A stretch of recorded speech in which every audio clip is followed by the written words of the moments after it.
Manifesto of the Communist Party by Karl Marx and Friedrich Engels.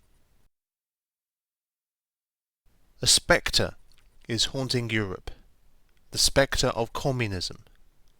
All the powers of old Europe have entered into a holy alliance to exorcise this spectre. Pope and Tsar, Metternich and Guizot, French radicals and German police spies. Where is the party in opposition that has not been decried as communistic by its opponents in power? Where is the opposition that has not hurled back the branding reproach of communism against the more advanced opposition parties, as well as against its reactionary adversaries? Two things result from this fact. First, communism is already acknowledged by all European powers to be itself a power. Second, it is high time that communists should openly, in the face of the whole world, publish their views, their aims, their tendencies, and meet this nursery tale of the spectre of communism with a manifesto of the party itself. To this end, communists of various nationalities have assembled in London and sketched the following manifesto, to be published in the English, French, German, Italian, Flemish, and Danish languages. Section 1. Bourgeois and Proletarians. The history of all hitherto existing societies is the history of class struggles.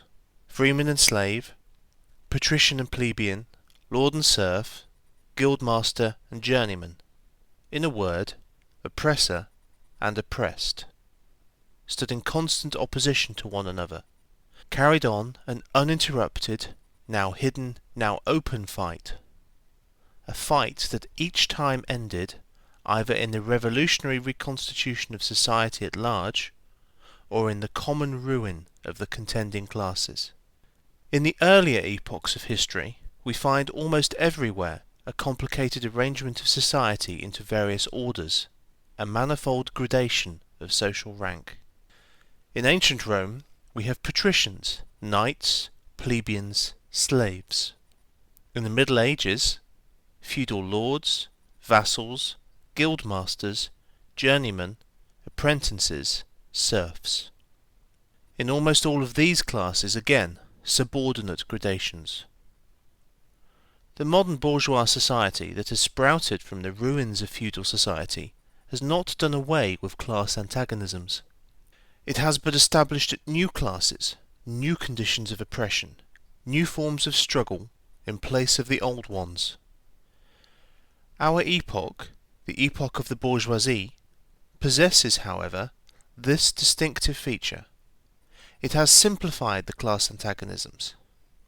Society, as a whole, is more and more splitting up into two great hostile camps, into two great classes directly facing each other, bourgeoisie and proletariat. From the serfs of the Middle Ages sprang the chartered burghers of the earliest towns. From these burgesses, the first elements of the bourgeoisie were developed. The discovery of America, the rounding of the Cape, opened up fresh ground for the rising bourgeoisie. The East Indian and Chinese markets, the colonization of America, trade with the colonies, the increase in the means of exchange and in commodities generally, gave to commerce, to navigation, to industry, an impulse never before known, and, thereby, to the revolutionary element in the tottering feudal society, a rapid development.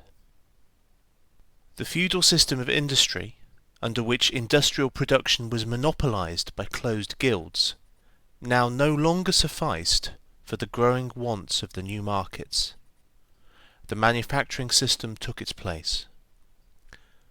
The guildmasters were pushed on one side by the manufacturing middle class. Division of labour between the different corporate guilds vanished in the face of division of labour in each single workshop. Meantime, the markets kept ever growing, the demand ever rising. Even manufacture no longer sufficed. Thereupon, steam and machinery revolutionized industrial production. The place of manufacture was taken by the giant modern industry.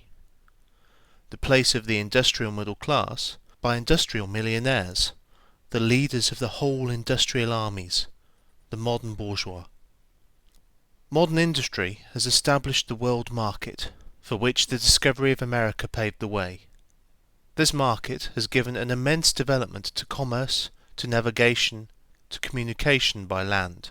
This development has, in its time, reacted on the extension of industry, and in proportion as industry, commerce, navigation, railways extended, in the same proportion the bourgeoisie developed, increased its capital, and pushed into the background every class handed down from the Middle Ages.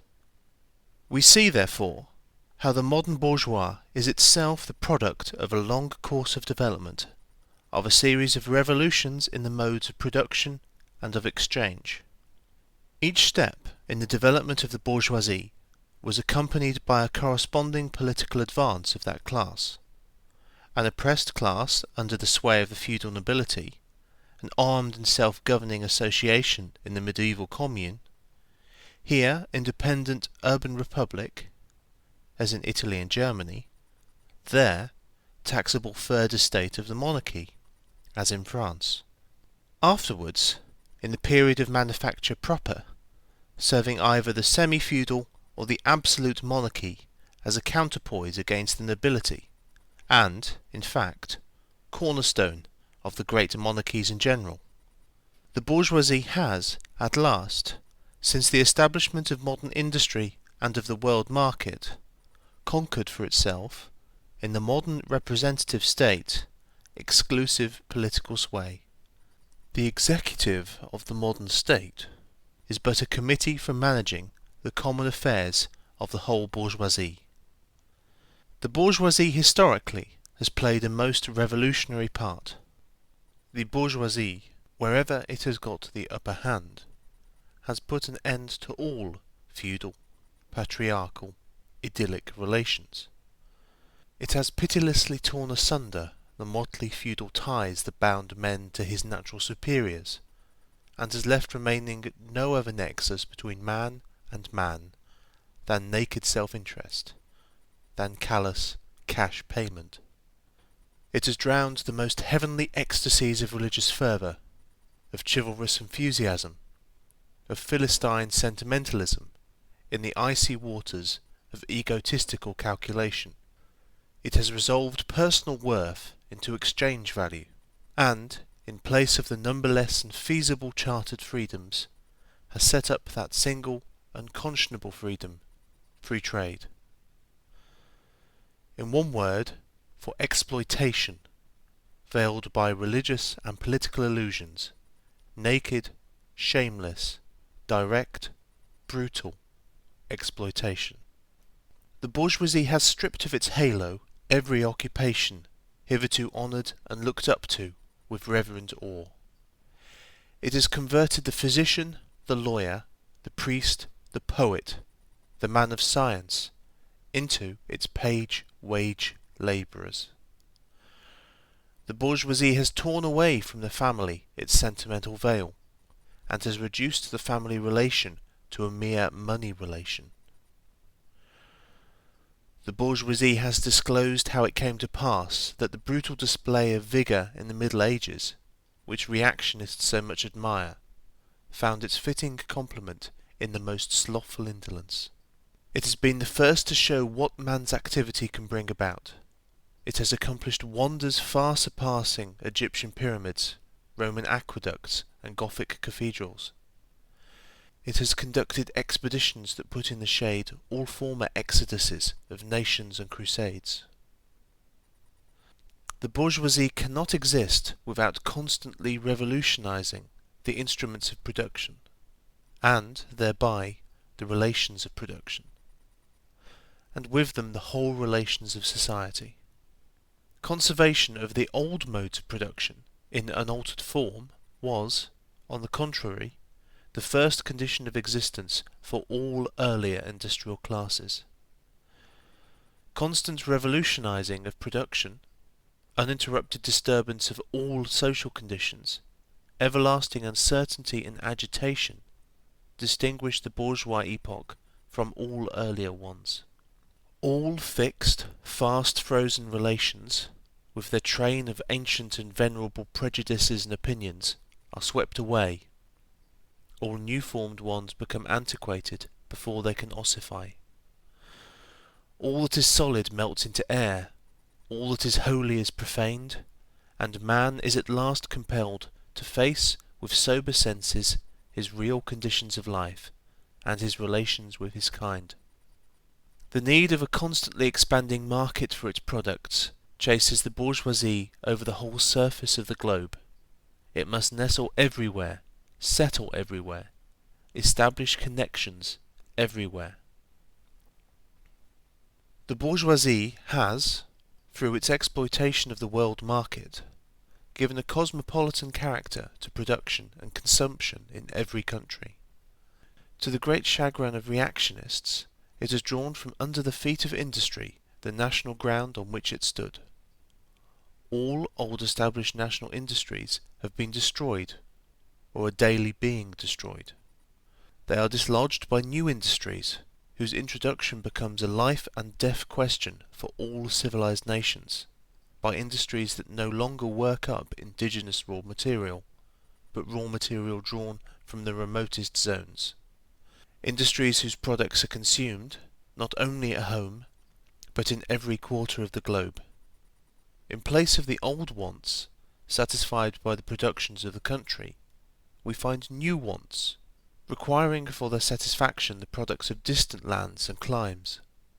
In place of the old local and national seclusion and self-sufficiency, we have intercourse in every direction, universal interdependence of nations. And, as in material, so also in intellectual production. The intellectual creations of individual nations become common property. National one-sidedness and narrow-mindedness become more and more impossible, and from the numerous national and local literatures there arises a world literature. The bourgeoisie, by the rapid improvement of all instruments of production, by the immensely facilitated means of communication, draws all, even the most barbarian, nations into civilization. The cheap prices of its commodities are the heavy artillery with which it batters down all Chinese walls, with which it forces the barbarians' intensely obstinate hatred of foreigners to capitulate. It compels all nations, on pain of extinction, to adopt the bourgeois mode of production. It compels them to introduce what it calls civilization into their midst, i.e., to become bourgeois themselves. In one word, it creates a world after its own image. The bourgeoisie has subjected the country to the rule of the towns. It has created enormous cities, has greatly increased the urban population as compared with the rural, and has thus rescued a considerable part of the population from the idiocy of rural life. Just as it has made the country dependent on the towns, so it has made barbarian and semi-barbarian countries dependent on the civilized ones. Nations of peasants on nations of bourgeois, the East on the West. The bourgeois keeps more and more doing away with the scattered state of the population, of the means of production, and of property. It has agglomerated production, and has concentrated property in a few hands. The necessary consequence of this was political centralization. Independent, or but loosely connected provinces, with separate interests, laws, governments, and systems of taxation, became lumped together into one nation with one government, one code of laws, one national class interest, one frontier, and one customs tariff. The bourgeoisie, during its rule of scarce 100 years, has created more massive and more colossal productive forces than have all preceding generations together. Subjection of nature's forces to man, machinery, application of chemistry to industry and agriculture, steam navigation, railways, electric telegraphs, clearing of whole continents for cultivation, canalization of rivers, whole populations conjured out of the ground. What earlier century had even a presentiment that such productive forces slumbered in the lap of social labour?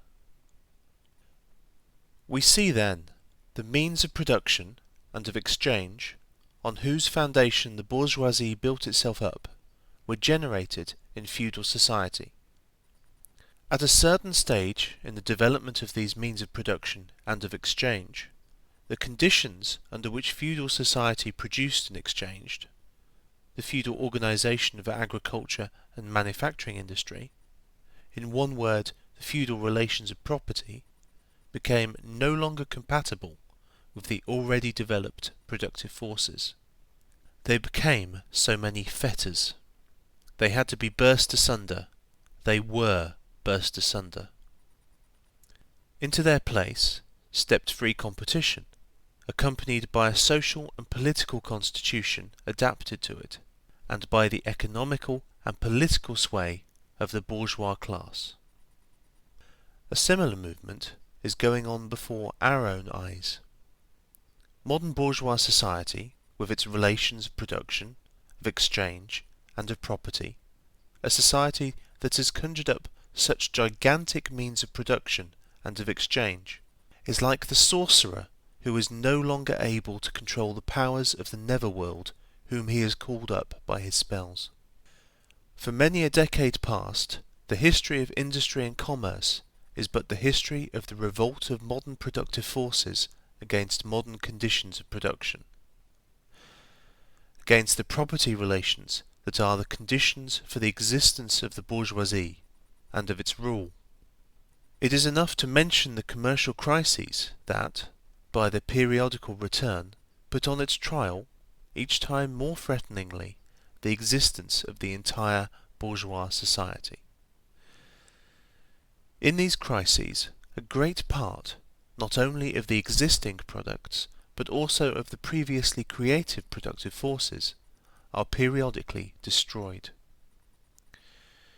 In these crises, there breaks out an epidemic that, in all earlier epochs, would have seemed an absurdity, the epidemic of overproduction. Society suddenly finds itself put back into a state of momentary barbarism. It appears as if a famine, a universal war of devastation, had cut off the supply of every means of subsistence. Industry and commerce seem to be destroyed. And why?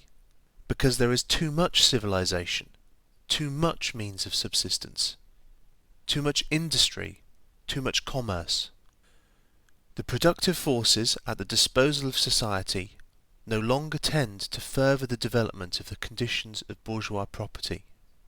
On the contrary, they have become too powerful for these conditions, by which they are fettered, and so, soon as they overcome these fetters, they bring disorder into the whole of bourgeois society, endanger the existence of bourgeois property.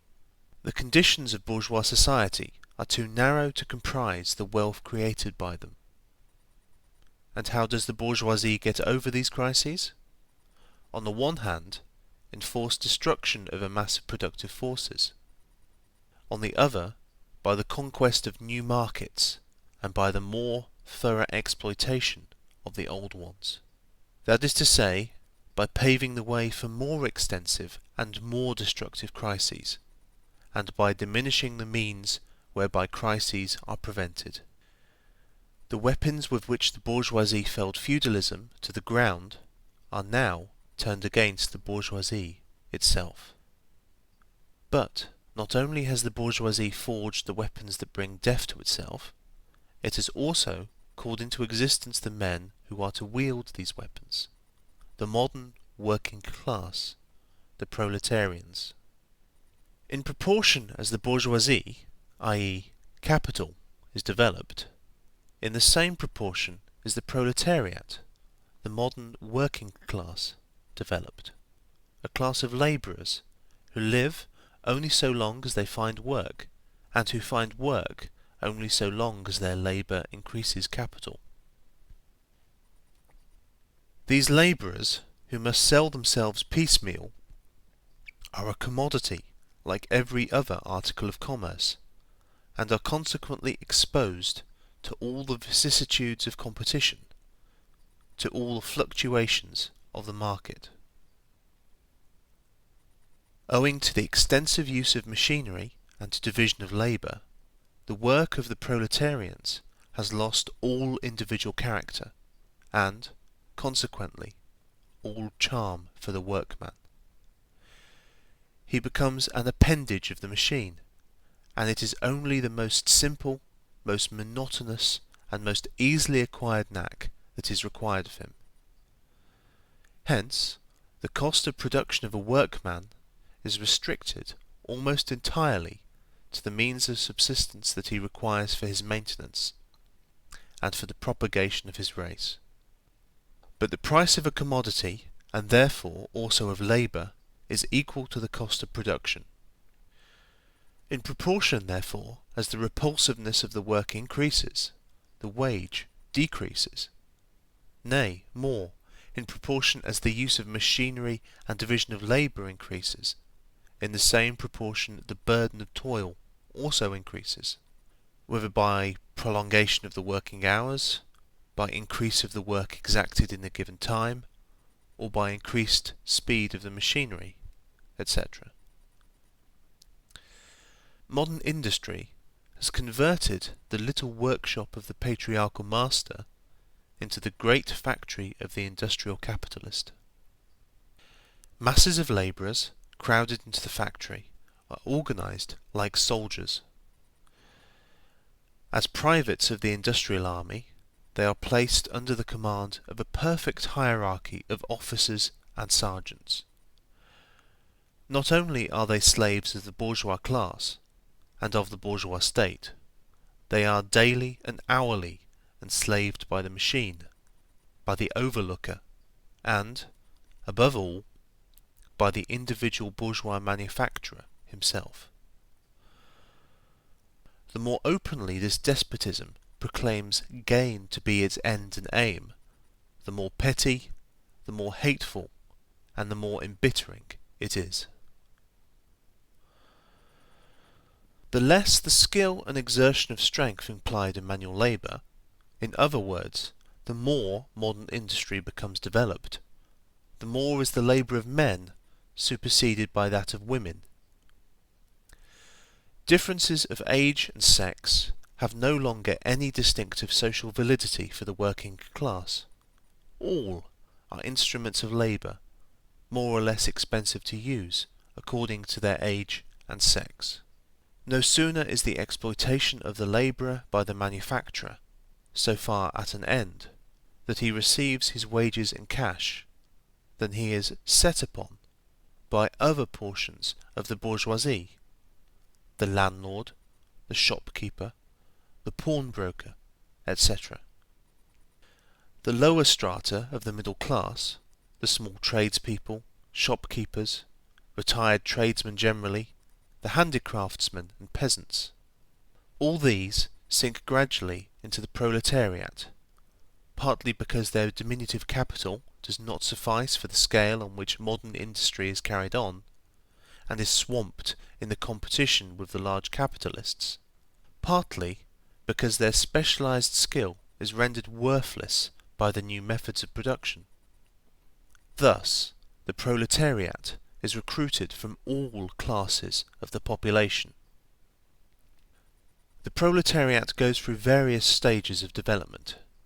With its birth begins its struggle with the bourgeoisie.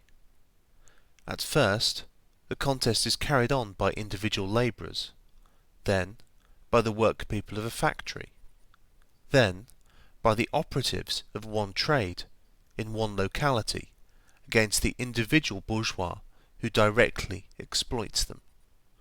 They direct their attacks not against the bourgeois conditions of production, but against the instruments of production themselves.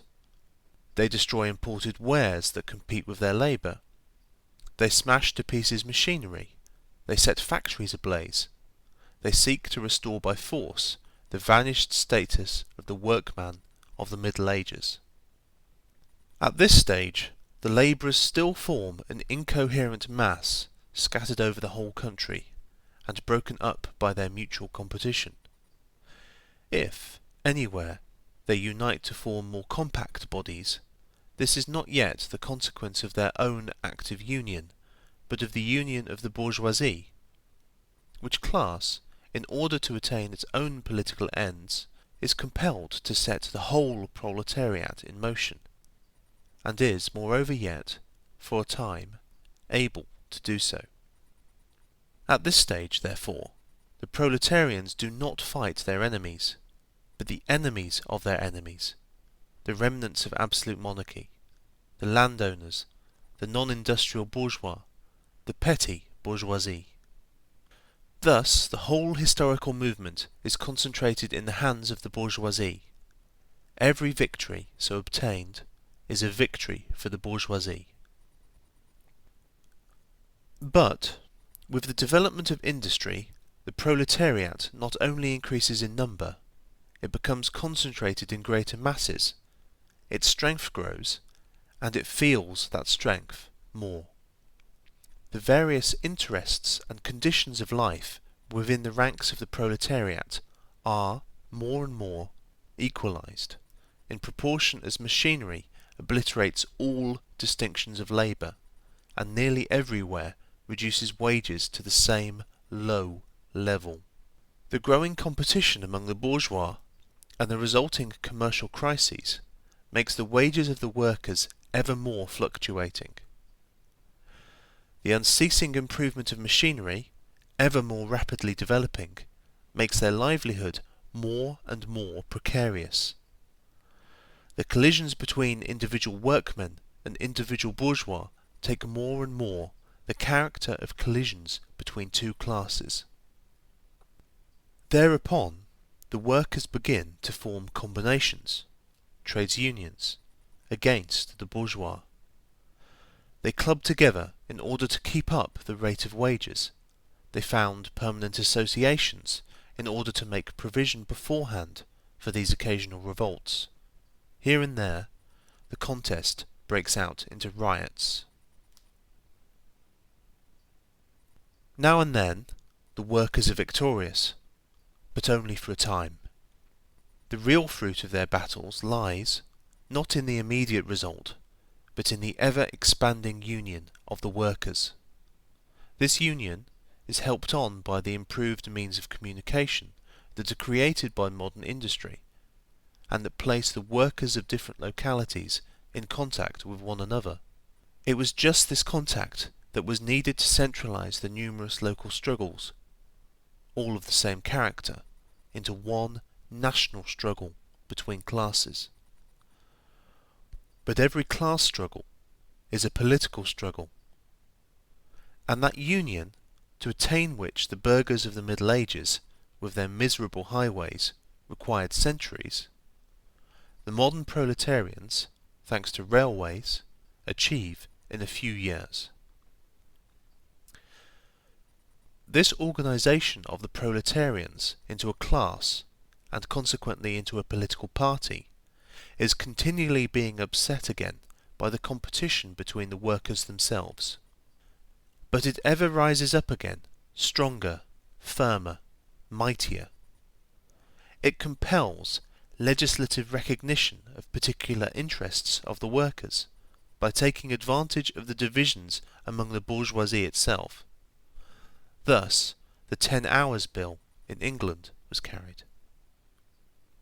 Altogether, collisions between the classes of the old society further, in many ways, the course of development of the proletariat. The bourgeoisie finds itself involved in a constant battle.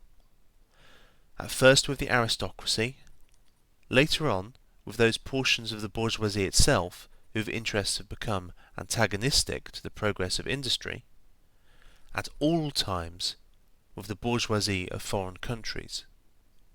In all these battles, it sees itself compelled to appeal to the proletariat, to ask for its help, and, thus, to drag it into the political arena. The bourgeoisie itself, therefore, supplies the proletariat with its own instruments of political and general education. In other words, it furnishes the proletariat with weapons for fighting the bourgeoisie. Further, as we have already seen, entire sections of the ruling classes are, by the advance of industry, precipitated into the proletariat, or are at least threatened in their conditions of existence. These also supply the proletariat with fresh elements of enlightenment and progress. Finally, in times when the class struggle nears the decisive hour, the process of dissolution going on within the ruling class, in fact within the whole range of society, assumes such a violent glaring character that a small section of the ruling class cuts itself adrift and joins the revolutionary class, the class that holds the future in its hands. Just as, therefore, at an earlier period, a section of the nobility went over to the bourgeoisie, so now a portion of the bourgeoisie goes over to the proletariat. And, in particular, a portion of the bourgeois ideologists, who have raised themselves to the level of comprehending theoretically the historical movement as a whole. Of all the classes that stand face to face with the bourgeoisie today, the proletariat alone is a really revolutionary class. The other classes decay and finally disappear in the face of modern industry. The proletariat is its special and essential product. The lower middle class, the small manufacturer, the shopkeeper, the artisan, the peasant, all these fight against the bourgeoisie to save from extinction their existence as fractions of the middle class. They are therefore not revolutionary, but conservative. Nay more, they are reactionary, for they try to roll back the wheel of history. If by chance they are revolutionary, they are so only in view of their impending transfer into the proletariat. They thus defend not their present, but their future interests. They desert their own standpoint to place themselves at that of the proletariat. The dangerous class, the social scum, that passively rotting mass thrown off by the lowest layers of old society, may, here and there, be swept into the movement by a proletarian revolution. Its conditions of life, however, prepare it far more for the part of a bribed tool of reactionary intrigue. In the conditions of the proletariat, those of old society at large are already virtually swamped. The proletarian is without property. His relation to his wife and children has no longer anything in common with the bourgeois family relations. Modern industrial labour, modern subjection to capital, the same in England as in France, in America as in Germany, has stripped him of every trace of national character. Law, morality, religion are, to him, so many bourgeois prejudices, behind which lurk in ambush just as many bourgeois interests. All the preceding classes that got the upper hand sought to fortify their already acquired status by subjecting society at large to their conditions of appropriation. The proletarians cannot become masters of the productive forces of society, except by abolishing their own previous mode of appropriation, and thereby also every other previous mode of appropriation. They have nothing of their own to secure and to fortify. Their mission is to destroy all previous securities for and insurances of individual property. All previous historical movements were movements of minorities, or in the interests of minorities. The proletarian movement is the self-conscious, independent movement of the immense majority, in the interests of the immense majority. The proletariat, the lowest stratum of our present society, cannot stir, cannot raise itself up, without the whole superincumbent strata of official society being sprung into the air. Though not in substance, yet in form, the struggle of the proletariat with the bourgeoisie is at first a national struggle. The proletariat of each country must, of course, first of all settle matters with its own bourgeoisie. In depicting the most general phases of the development of the proletariat, we traced the more or less veiled civil war raging within existing society, up to the point where that war breaks out into open revolution, and where the violent overthrow of the bourgeoisie lays the foundation for the sway of the proletariat. Hitherto, every form of society has been based, as we have already seen, on the antagonism of oppressing and oppressed classes. But in order to oppress a class, certain conditions must be assured to it under which it can, at least, continue its slavish existence. The serf, in the period of serfdom, raised himself to membership in the commune, just as the petty bourgeois, under the yoke of feudal absolutism, managed to develop into a bourgeois. The modern labourer, on the contrary, instead of rising with the progress of industry, sinks deeper and deeper below the conditions of existence of his own class. He becomes a pauper, and pauperism develops more rapidly than population and wealth. And here it becomes evident that the bourgeoisie is unfit any longer to be the ruling class in society, and to impose its conditions of existence upon society as an overriding law. It is unfit to rule because it is incompetent to assure an existence to its slave within his slavery, because it cannot help letting him sink into such a state that it has to feed him instead of being fed by him. Society can no longer live under this bourgeoisie. In other words, its existence is no longer compatible with society. The essential condition for the existence and for the sway of the bourgeois class is the formation and augmentation of capital. The condition for capital is wage labour. Wage labour rests exclusively on competition between the labourers. The advance of industry, whose involuntary promoter is the bourgeoisie, replaces the isolation of the labourers due to competition by their revolutionary combination due to association. The development of modern industry, therefore, cuts from under its feet the very foundation on which the bourgeoisie produces and appropriates products. What the bourgeoisie, therefore, produces, above all, is its own gravediggers. Its fall and the victory of the proletariat are equally inevitable. The end of Section 1 of the Manifesto of the Communist Party.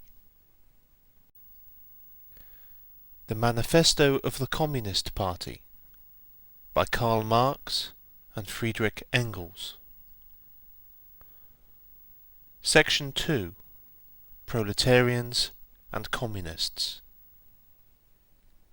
In what relation do the Communists stand to the proletarians as a whole? The Communists do not form a separate party opposed to other working class parties. They have no interests separate and apart from those of the proletariat as a whole. They do not set up any sectarian principles of their own by which to shape and mould the proletarian movement. The Communists are distinguished from the other working class parties by this only. First, in the national struggles of the proletarians of the different countries, they point out and bring to the front the common interests of the entire proletariat, independently of all nationality.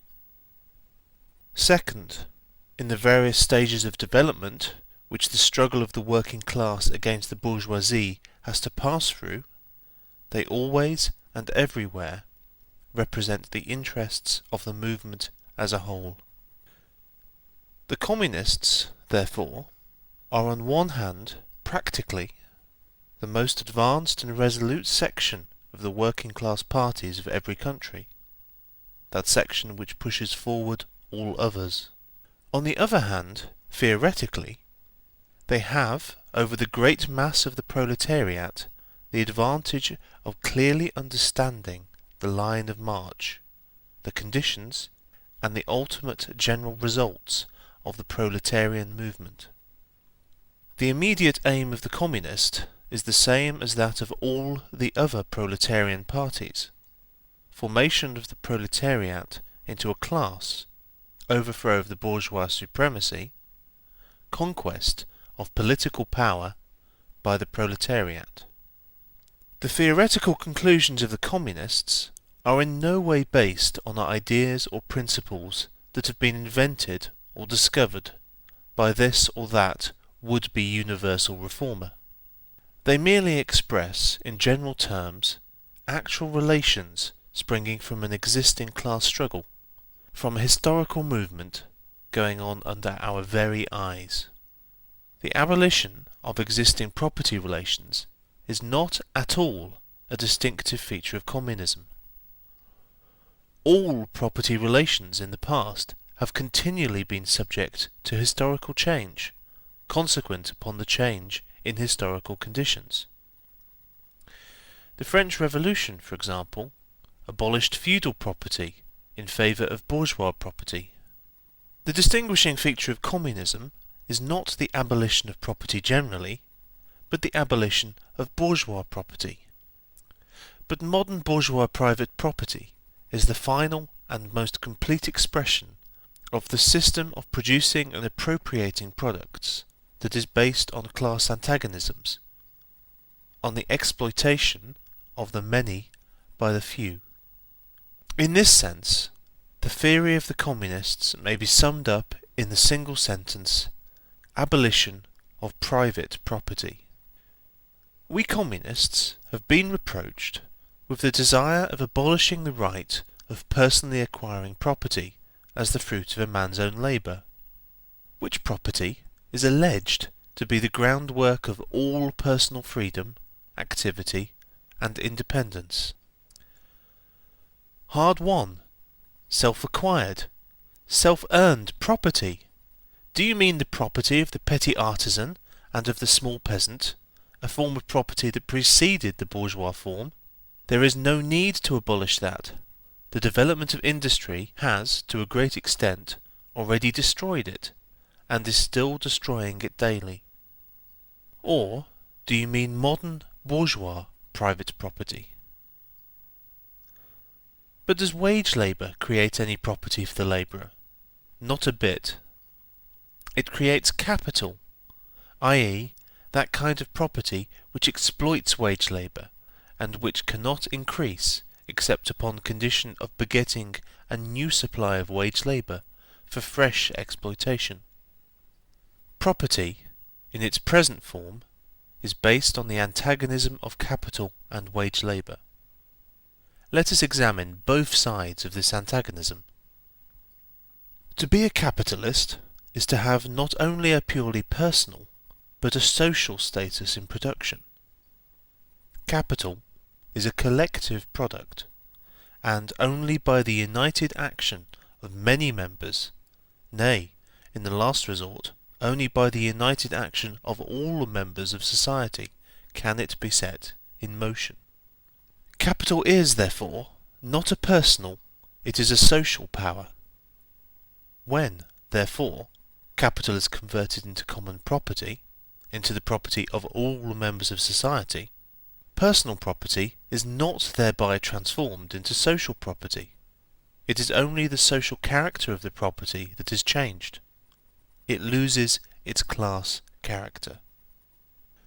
Let us now take wage labour. The average price of wage labour is the minimum wage, i.e., that quantum of the means of subsistence which is absolutely requisite in bare existence as a labourer.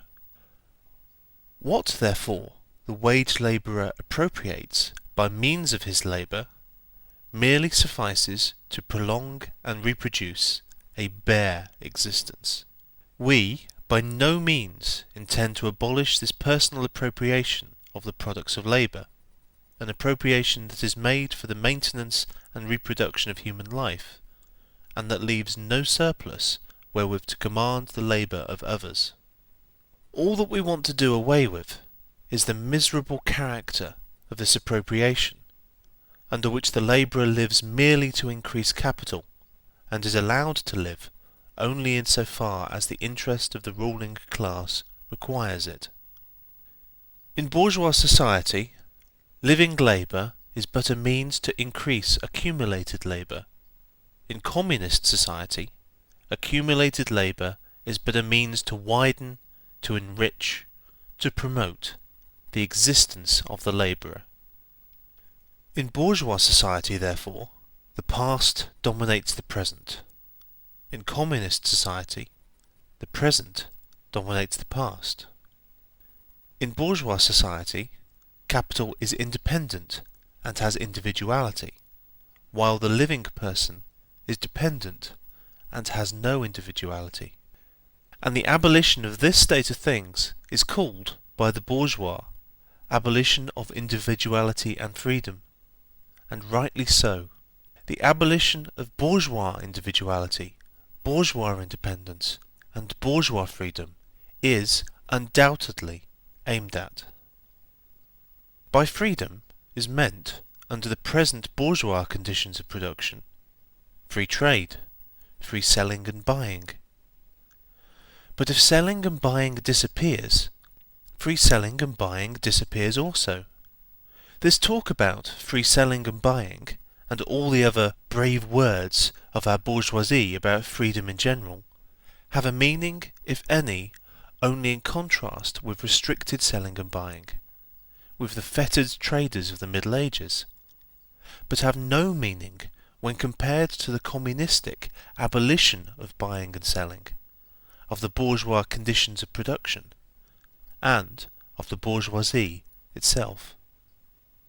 You are horrified at our intending to do away with private property, but in your existing society, private property is already done away with for 9/10 of the population. Its existence for the few is solely due to its non-existence in the hands of those 9/10. You reproach us, therefore, with intending to do away with a form of property, the necessary condition for whose existence is the non-existence of any property for the immense majority of society. In one word, you reproach us with intending to do away with your property. Precisely so. That is just what we intend. From the moment when labour can no longer be converted into capital, money, or rent, into a social power capable of being monopolised, i.e., from the moment when individual property can no longer be transformed into bourgeois property, into capital, from that moment you say individuality vanishes. You must therefore confess that by individual you mean no other person than the bourgeois, than the middle class owner of property. This person must indeed be swept out of the way and made impossible. Communism deprives no man of the power to appropriate the products of society. All that it does is to deprive him of the power to subjugate the labour of others by means of such appropriation. It has been objected that upon the abolition of private property, all work will cease and universal laziness will overtake us. According to this, bourgeois society ought long ago to have gone to the dogs through sheer idleness, for those of its members who work acquire nothing, and those who acquire anything do not work. The whole of this objection is but another expression of the tautology that there can no longer be any wage labour when there is no longer any capital. All objections urged against the communistic mode of producing and appropriating material products have, in the same way, been urged against the communistic modes of producing and appropriating intellectual products. Just as to the bourgeois the disappearance of class property is the disappearance of production itself, so the disappearance of class culture is to him identical with the disappearance of all culture.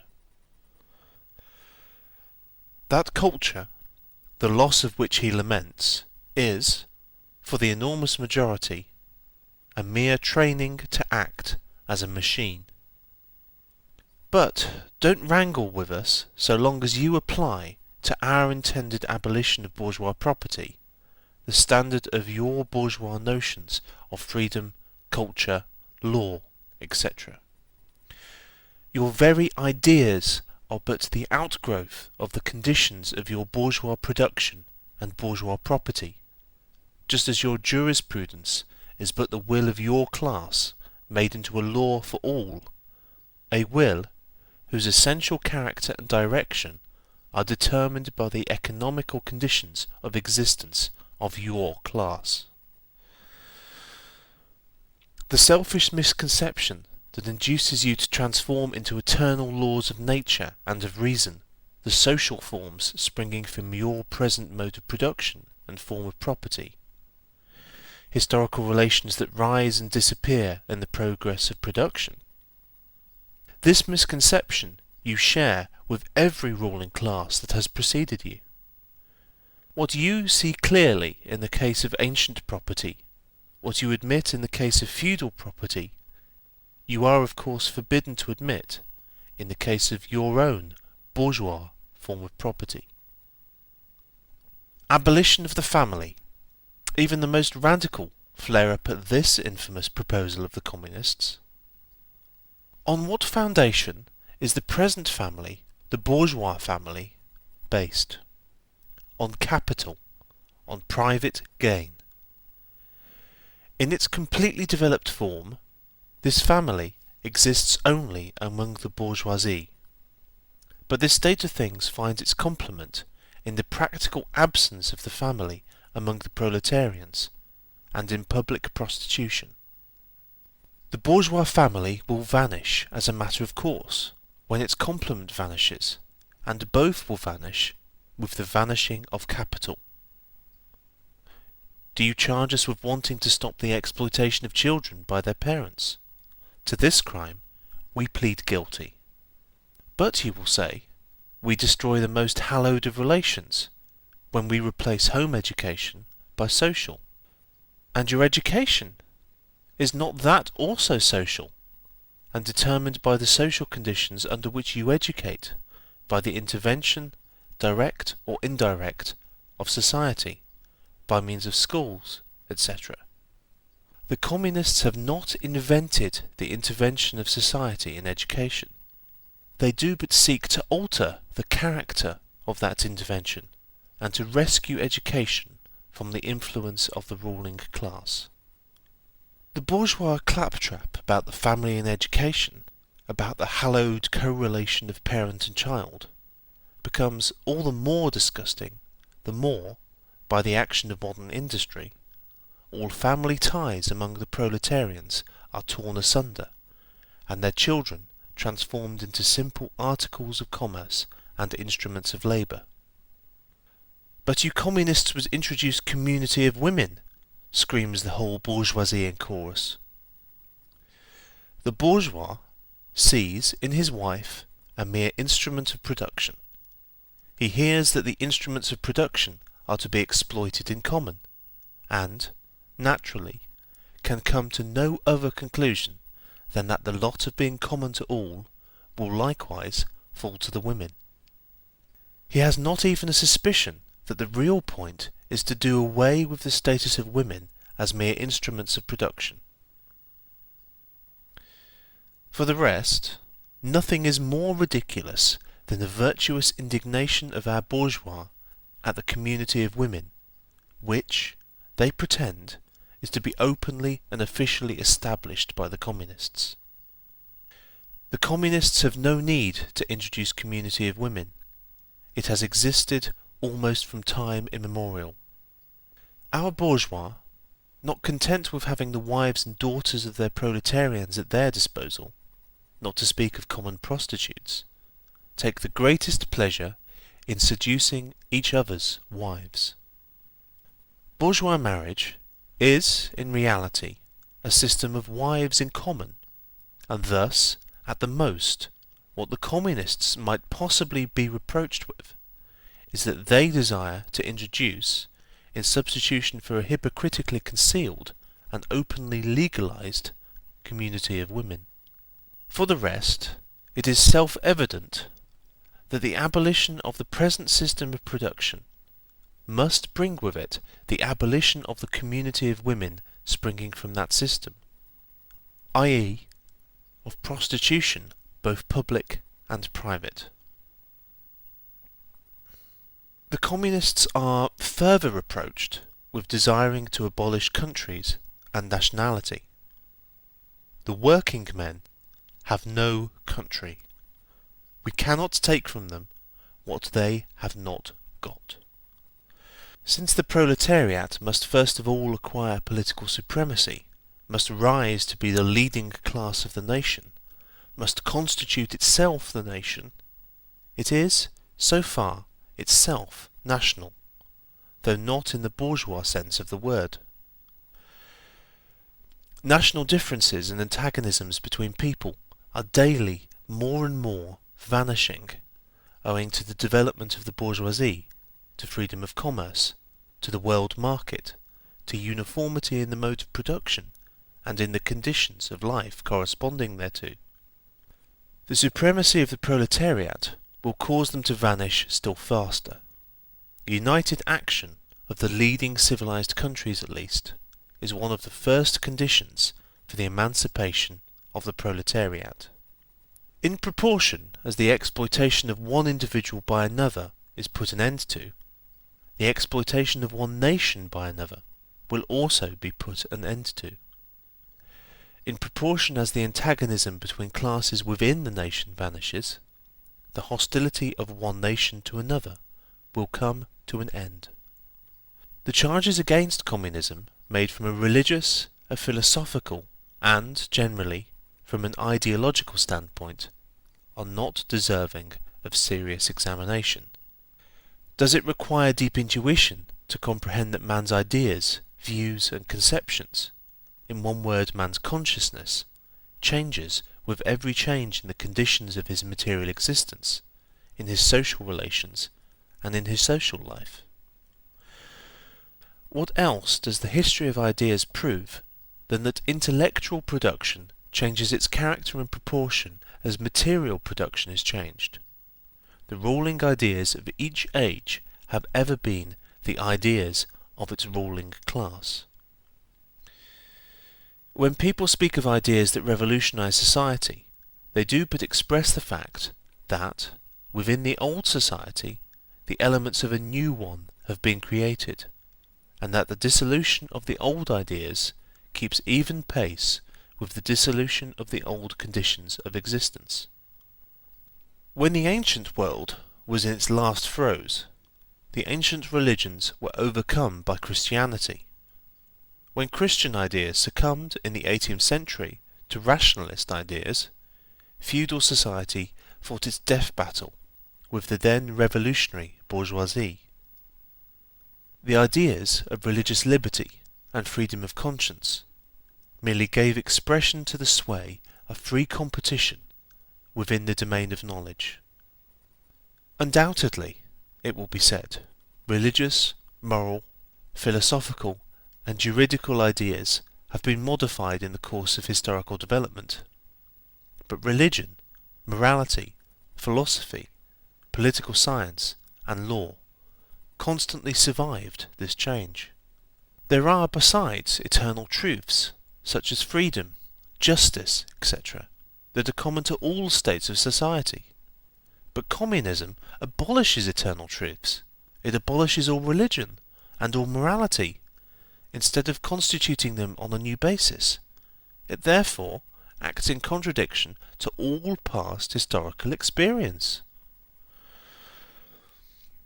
What does this accusation reduce itself to?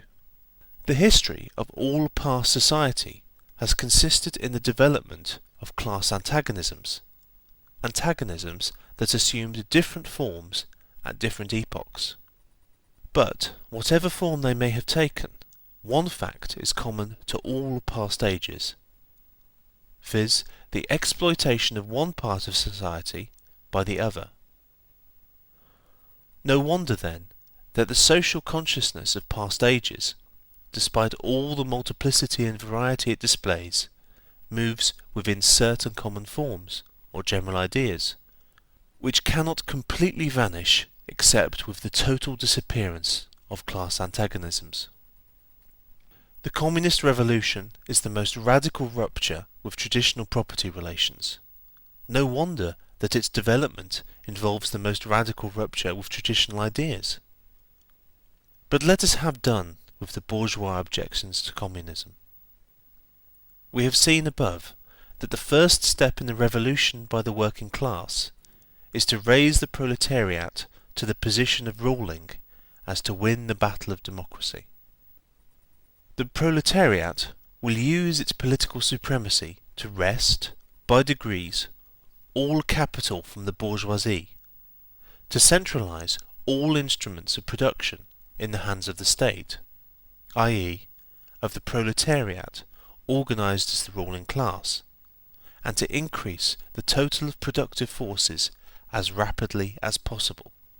Of course, in the beginning, this cannot be effected except by means of despotic inroads on the rights of property and on the conditions of bourgeois production, by means of measures, therefore, which appear economically insufficient and untenable, but which, in the course of the movement, outstrip themselves, necessitate further inroads upon the old social order, and are unavoidable as a means of entirely revolutionising the mode of production.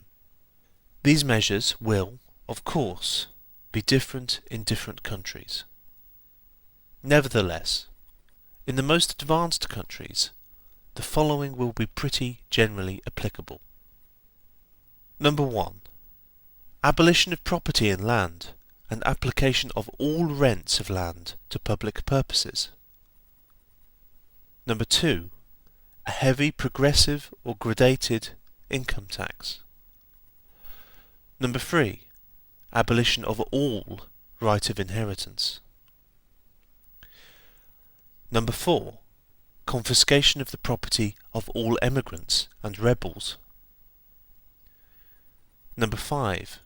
Centralisation of credit in the hands of the state by means of a national bank with state capital and an exclusive monopoly. Number 6. Centralisation of the means of communication and transport in the hands of the state. Number 7.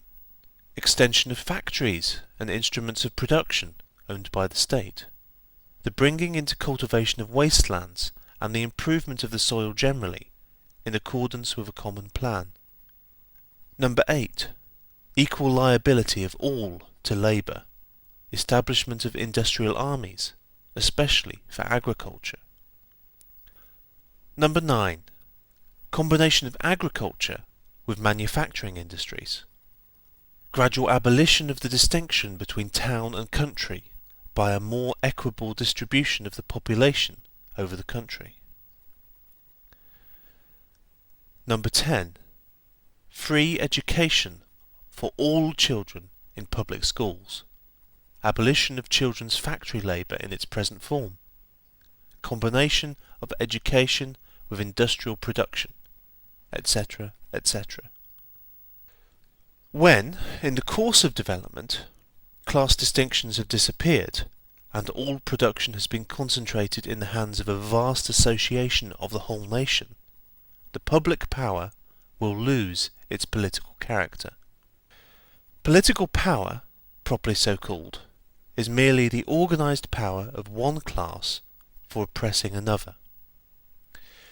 If the proletariat, during its contest with the bourgeoisie, is compelled by the force of circumstances to organise itself as a class, if, by means of a revolution, it makes itself the ruling class, and, as such, sweeps away by force the old conditions of production, then it will, along with these conditions, have swept away the conditions for the existence of class antagonisms and of classes generally, and will thereby have abolished its own supremacy as a class.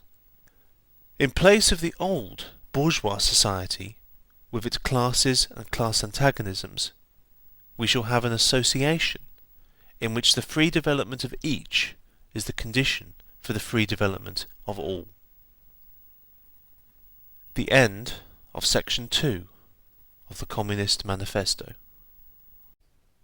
The Manifesto of the Communist Party by Karl Marx and Friedrich Engels.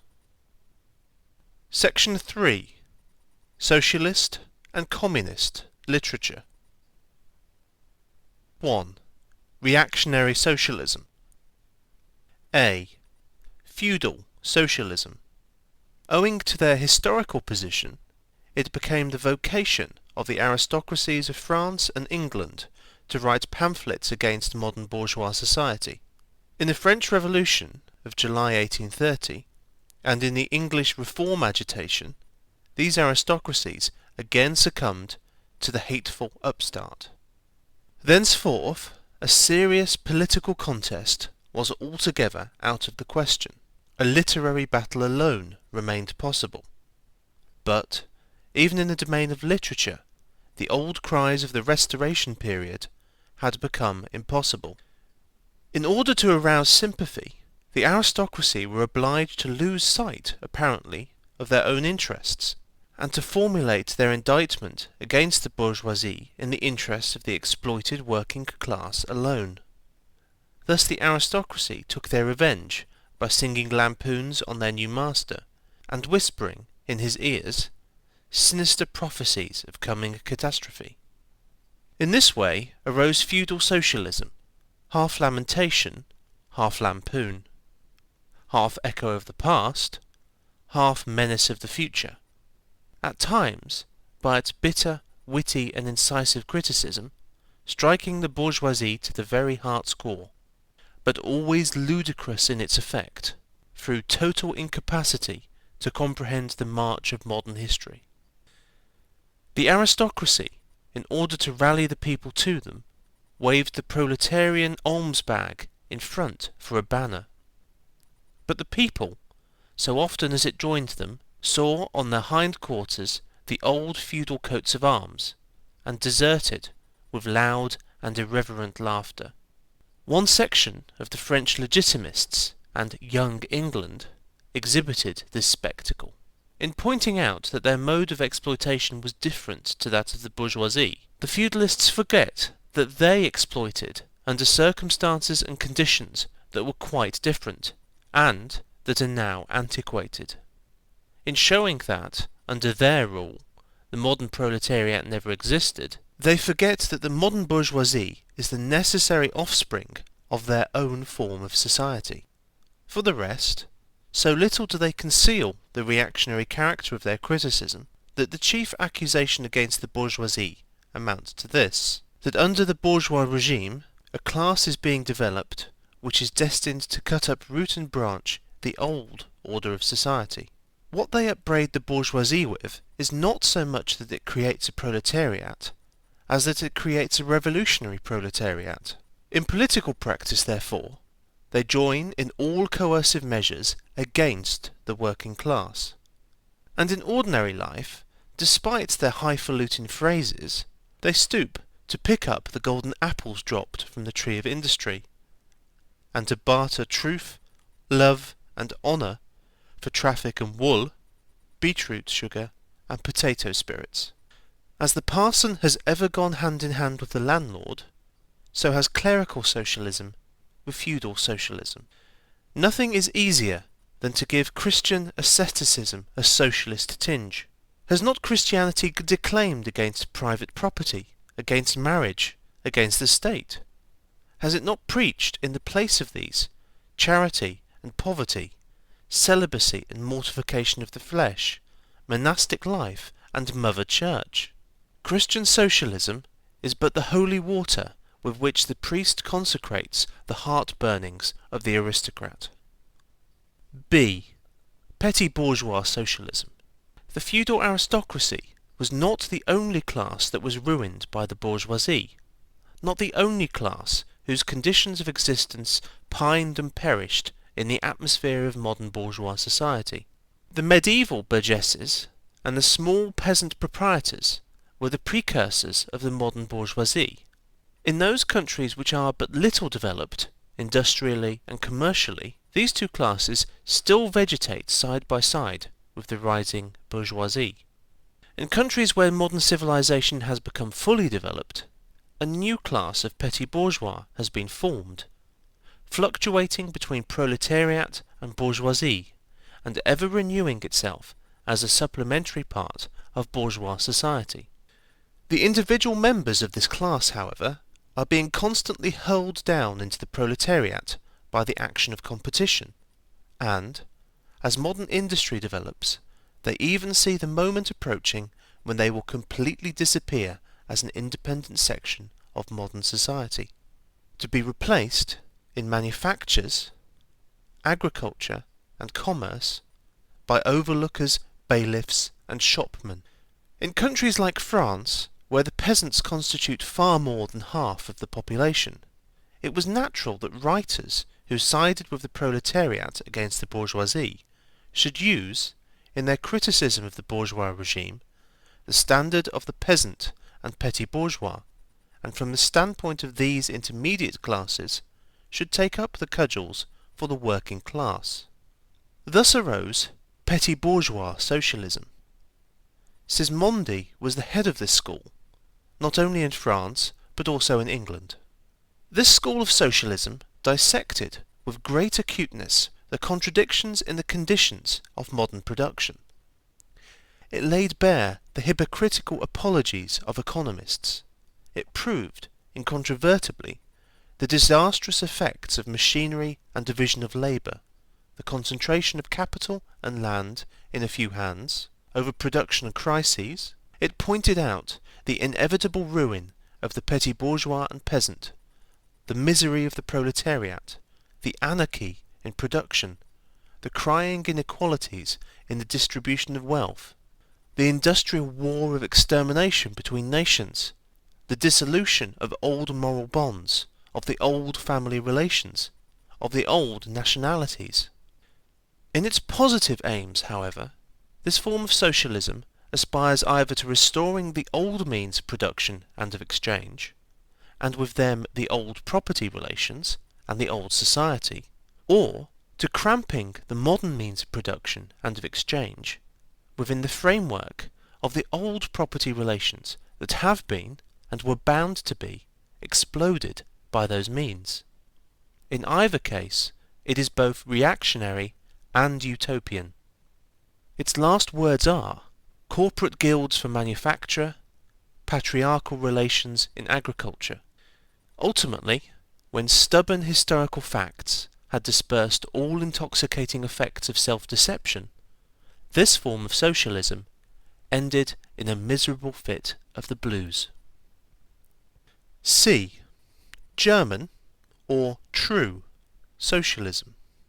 The socialist and communist literature of France, a literature that originated under the pressure of a bourgeoisie in power, and that was the expression of a struggle against this power, was introduced into Germany at a time when the bourgeoisie in that country had just begun its contest with feudal absolutism. German philosophers, would-be philosophers, and beaux esprits eagerly seized on this literature, only forgetting that when these writings immigrated from France into Germany, French social conditions had not immigrated along with them. In contact with German social conditions, this French literature lost all its immediate practical significance and assumed a purely literary aspect. Thus, to the German philosophers of the 18th century, the demands of the First French Revolution were nothing more than the demands of practical reason in general, and the utterance of the will of the revolutionary French bourgeoisie signified in their eyes the law of pure will, of will as it was bound to be, of true human will generally. The world of the German literate consisted solely in bringing the new French ideas into harmony with their ancient philosophical conscience, or rather, in annexing the French ideas without deserting their own philosophic point of view. This annexation took place in the same way in which a foreign language is appropriated, namely, by translation. It is well known how the monks wrote silly lives of Catholic saints over the manuscripts on which the classical works of ancient heathendom had been written. The German literate reversed this process with the profane French literature. They wrote their philosophical nonsense beneath the French original. For instance, beneath the French criticism of the economic functions of money, they wrote alienation of humanity, and beneath the French criticism of the bourgeois state, they wrote dethronement of the category of the general, and so forth. The introduction of these philosophical phrases at the back of the French historical criticisms, they dubbed philosophy of action, true socialism, German science of socialism, philosophical foundation of socialism, and so on. The French socialist and communist literature was thus completely emasculated, and, since it ceased in the hands of the German to express the struggle of one class with the other, he felt conscious of having overcome French one-sidedness, and of representing not true requirements, but the requirements of truth. Not the interests of the proletariat, but the interests of human nature, of man in general, who belongs to no class, has no reality, who exists only in the misty realm of philosophical fantasy. This German socialism, which took its schoolboy task so seriously and solemnly, and extolled its poor stock in trade in such mountebank fashion, meanwhile gradually lost its pedantic innocence. The fight of the German, and especially of the Prussian bourgeoisie, against feudal aristocracy and absolute monarchy, in other words, the liberal movement, became more earnest.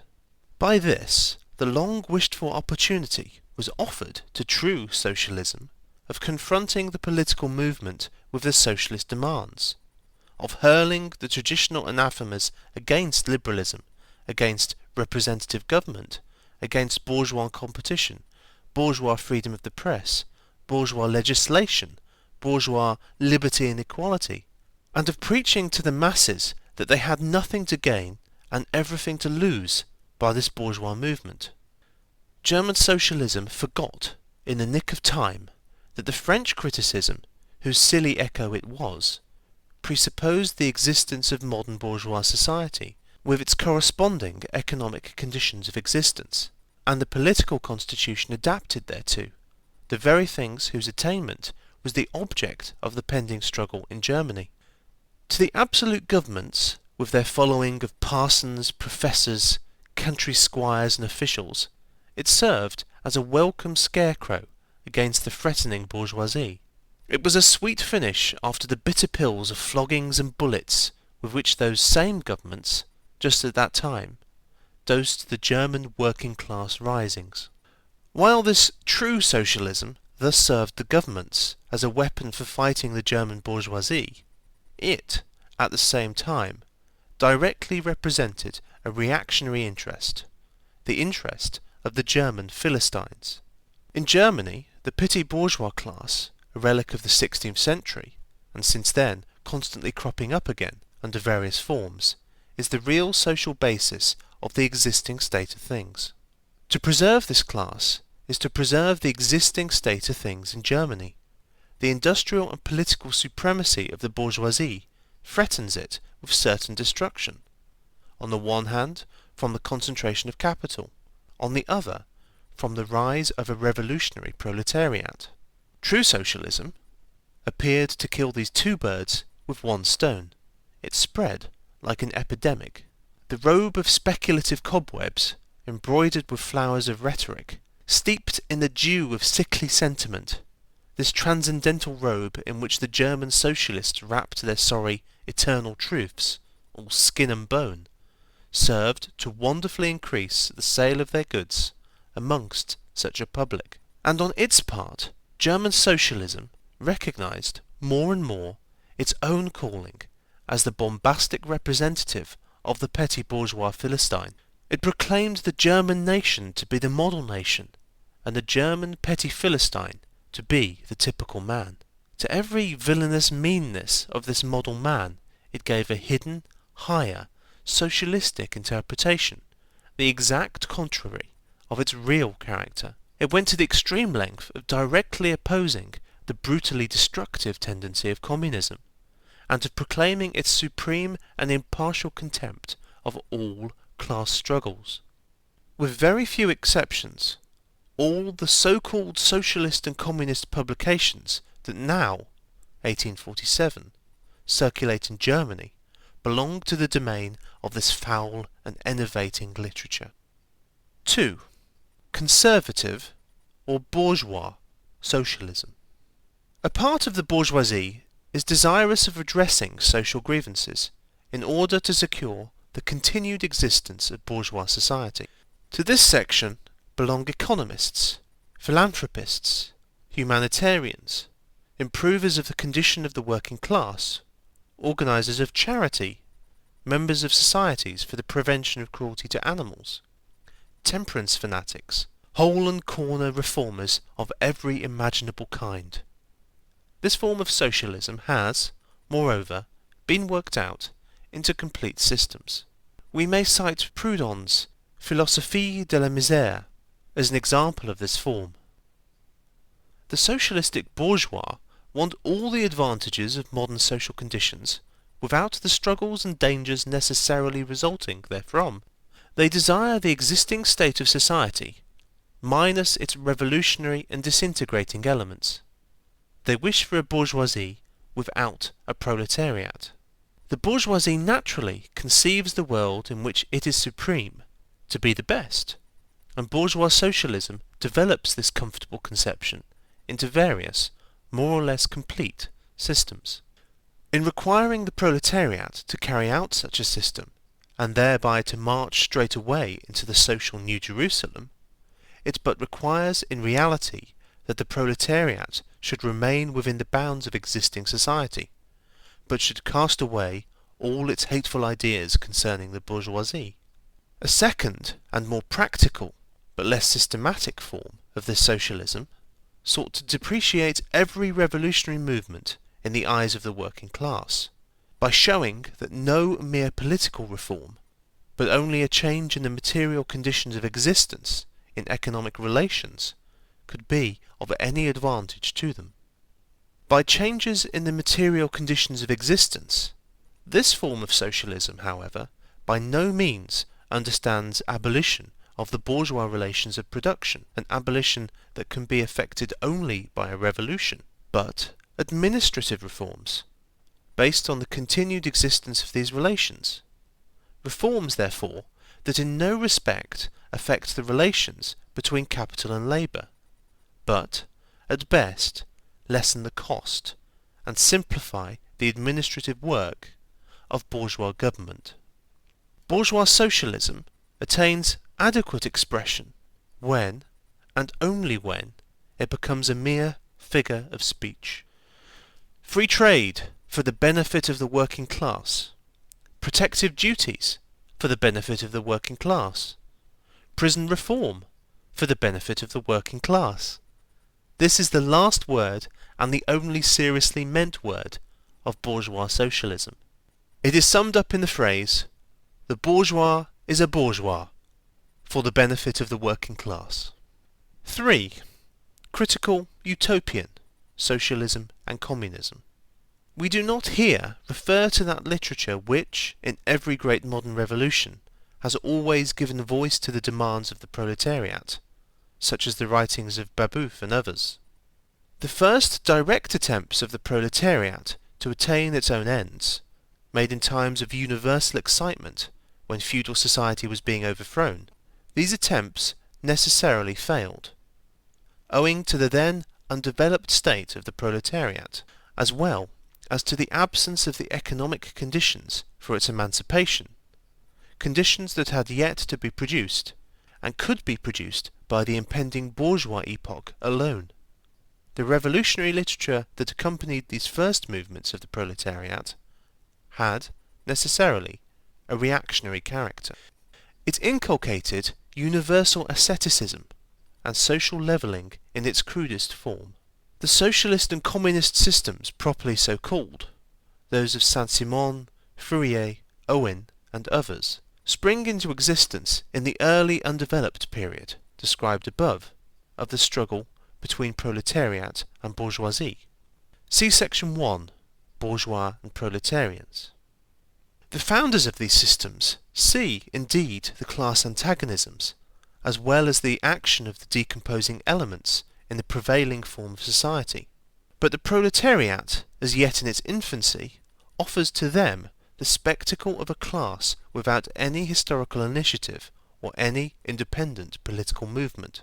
Since the development of class antagonism keeps even pace with the development of industry, the economic situation, as they find it, does not as yet offer to them the material conditions for the emancipation of the proletariat.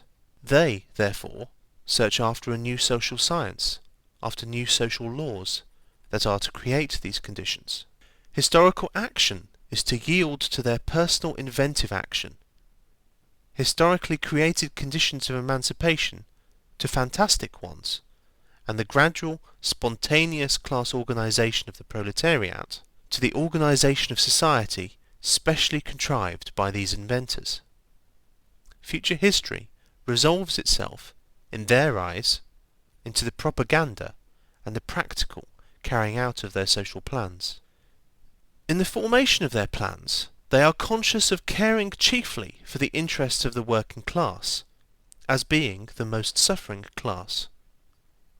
Only from the point of view of being the most suffering class does the proletariat exist for them.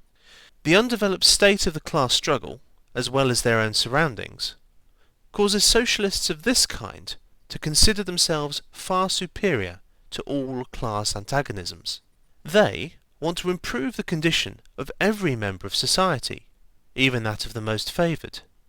Hence, they habitually appeal to society at large, without distinction of class, nay, by preference, to the ruling class. For how can people, when once they understand their system, fail to see in it the best possible plan of the best possible state of society? Hence, they reject all political, and especially all revolutionary, action. They wish to attain their ends by peaceful means, and endeavour by small experiments, necessarily doomed to failure, and by the force of example, to pave the way for the new social gospel. Such fantastic pictures of future society, painted at a time when the proletariat is still in a very undeveloped state, and has but a fantastic conception of its own position, correspond with the first instinctive yearnings of that class for a general reconstruction of society. But these socialist and communist publications contain also a critical element. They attack every principle of existing society. Hence, they are full of the most valuable materials for the enlightenment of the working class. The practical measures proposed in them, such as the abolition of the distinction between town and country, of the family, of the carrying on of industries for the account of private individuals, and of the wage system, the proclamation of social harmony, the conversion of the functions of the state into a mere superintendence of production. All these proposals point solely to the disappearance of class antagonisms, which were, at the time, only just cropping up, and which, in these publications, are recognised in their earliest, indistinct and undefined forms only. These proposals, therefore, are of a purely utopian character. The significance of critical utopian socialism and communism bears an inverse relation to historical development. In proportion as the modern class struggle develops and takes definite shape, this fantastic standing apart from the contest, these fantastic attacks on it, lose all practical value and all theoretical justification.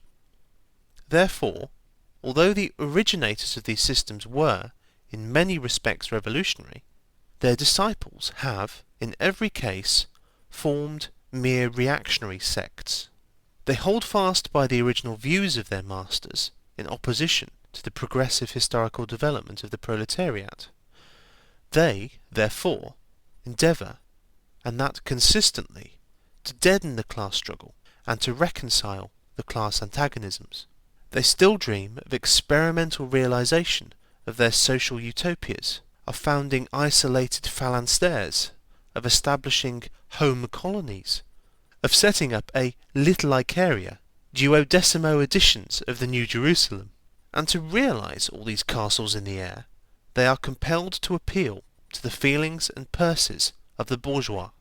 By degrees, they sink into the category of the reactionary conservative socialists depicted above, differing from these only by a more systematic pedantry, and by their fanatical and superstitious belief in the miraculous effects of their social science. They, therefore, violently oppose all political action on the part of the working class. Such action, according to them, can only result from blind unbelief in the new gospel.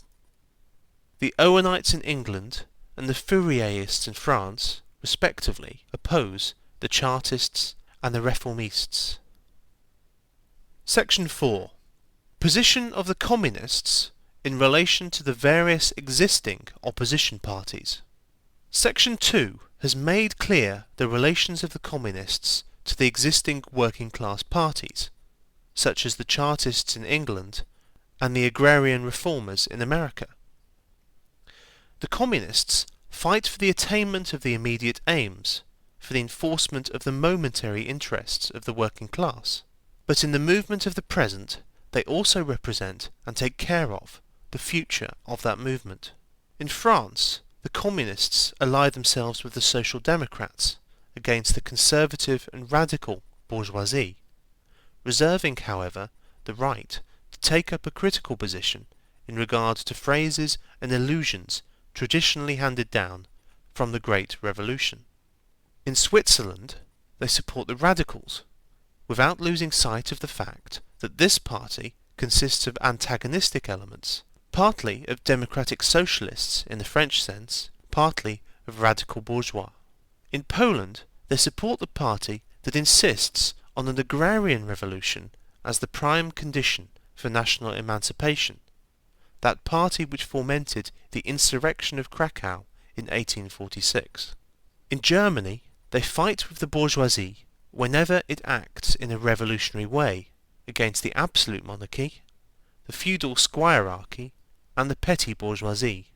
But they never cease, for a single instant, to instill into the working class the clearest possible recognition of the hostile antagonism between bourgeoisie and proletariat, in order that the German workers may straightway use, as so many weapons against the bourgeoisie, the social and political conditions that the bourgeoisie must necessarily introduce along with its supremacy, and in order that, after the fall of the reactionary classes in Germany, the fight against the bourgeoisie itself may immediately begin.